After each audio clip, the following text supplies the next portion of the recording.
I was thinking recently how I used to be fun.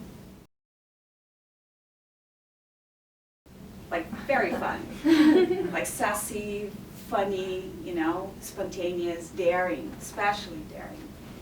And I was thinking about this specific story when I was a teenager.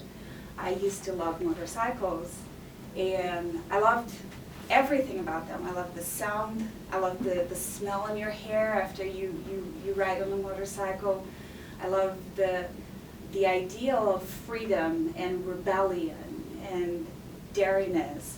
Do you say daringness? Of daring that is associated with that, but I also like the status of it, because it was something that I couldn't afford and I wouldn't be able to afford for some time. Even like a leather jacket that goes with the motorcycle. So it was another layer of like another reason for me to like it, and I did. And when I was around 16, I learned about this thing that happens in Brazil. Every third Sunday of May, like thousands of motorcycles leave the city of São Paulo and the cities adjacent, and they go on this one road and travel about 300 miles to this huge cathedral. And when they get there, they stay outside on the patio, motorcycles and the pilots, and the bishop comes outside and he do a mass for the cyclists, for the bikes and the riders, and they bless them. And then they come back all over to São Paulo, and it's really thousands of motorcycles. And it just became my dream as soon as I learned about it. But the thing is, like I said, I didn't have a motorcycle, I couldn't have one. I also didn't date anyone who had a motorcycle. And going to this motorcycle procession was something like a prom, right? Either you take the person you're dating or you take someone you want to date on the prom when you have a motorcycle. And I was a little young, so no one wanted to take me on a date. I used to hang out with older people. And I waited and waited until the day came, no one invited me, and I had to watch the thing from the news on TV.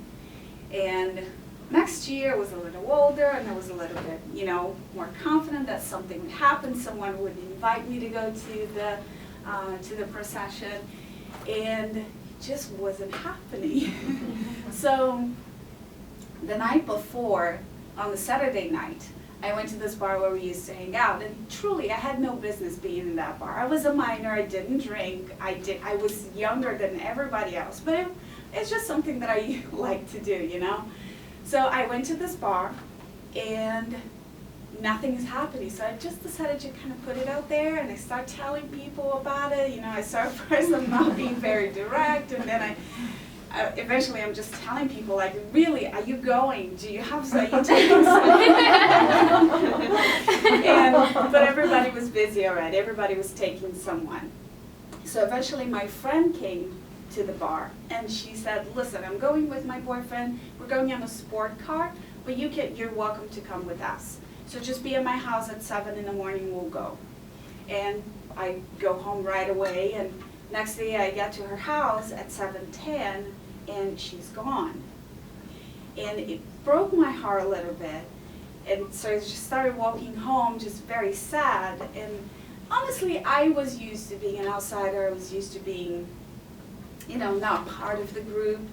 But it does hurt. It hurts in a way that only those who have been left behind knows how it hurts. And every now and then, a bunch of motorcycles would, you know, roam around like close to me, and I would just hear that noise, and my heart would sink a little bit. And then eventually a group of about 10 motorcycles come in the street that I am walking, and they're passing by me, and everybody, sure enough, two helmets on each bike, and a car stops right by me. There are 3 people inside this car, and the driver is wearing a helmet, and he has his door open and his seat pushed forward. And I look around, and this guy tells me, like, hey, are you coming or not? I have no idea who the guy is, or who the people in the car are. And I mean, if my mother saw me, you know, in that situation, she would surely just like pull me away back home. But I did go in. I did go in. And long story short, this guy knew me. He was at the bar the night before. He knew who I was, and he knew I wanted to go. But he was going with his girlfriend and his bike. And in the morning of, his bike broke down, so he took this other friend, decided to go in the car, and he was wearing the helmet as a sign of grief. And he saw me walking, and was like, oh, another one who wants to, another one who wants to go. And anyway, I felt really good, not just because I was going, but what really was special for me is that someone knew who I was, and they cared about what I wanted, and they gave me what I wanted. And that kind of feeling didn't happen a lot in my life, so it just really felt very, very special to go. So we went, and they became my new friends, and it was wonderful. Eventually we stopped on the shoulder on the road, and we were just talking to the bicycles that were in our group. And I'm standing on the shoulder of the road just appreciating thousands of motorcycles coming around, and it's really a lot, and they ride not so fast because there's so many of them. It's like 40, 50 miles per hour maybe, and I'm just appreciating these Harleys, these Suzukis, and my favorite one, Kawasaki at the time. And it's like an eye candy for me. And then coming up towards me, there's this one Kawasaki with just one helmet on it.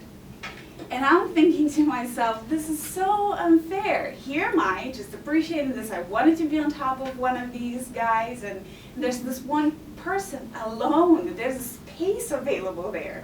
That was very fast, and I didn't think about it, but my arm just did this. And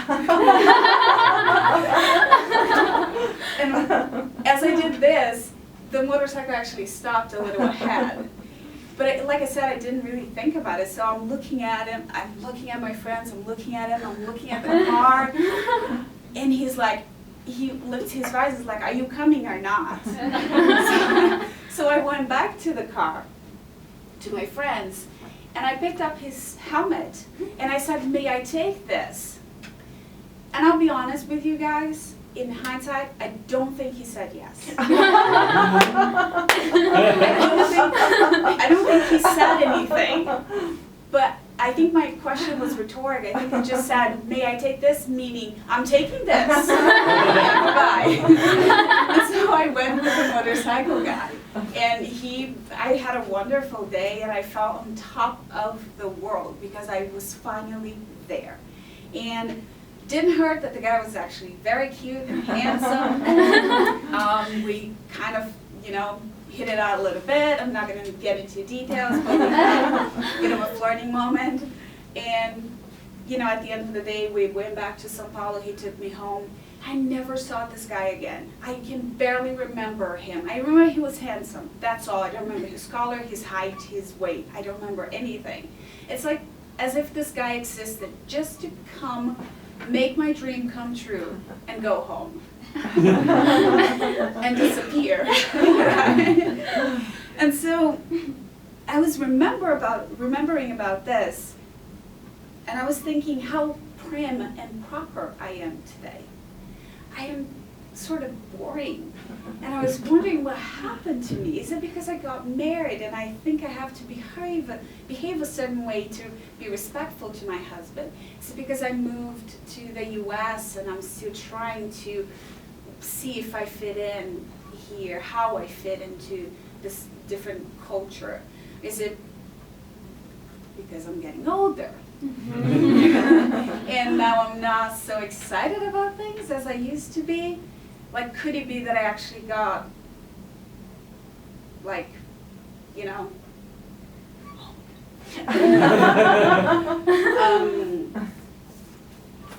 I actually had an epiphany, which is, I do have these memories, many more like these, but they don't come by as often.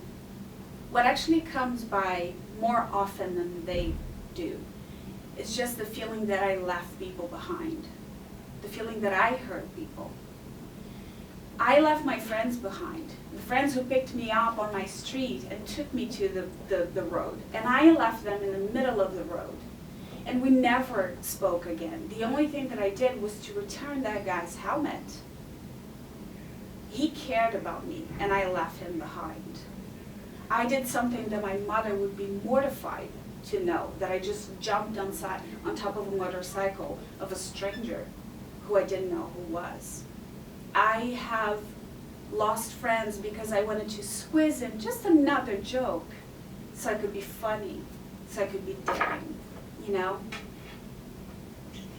So, sure I did, like I constructed many memories, and I'm happy that I have them, but the problem is they don't come by as often as the bad memories that I made, as the bad realizations that I had while I was making those nice memories.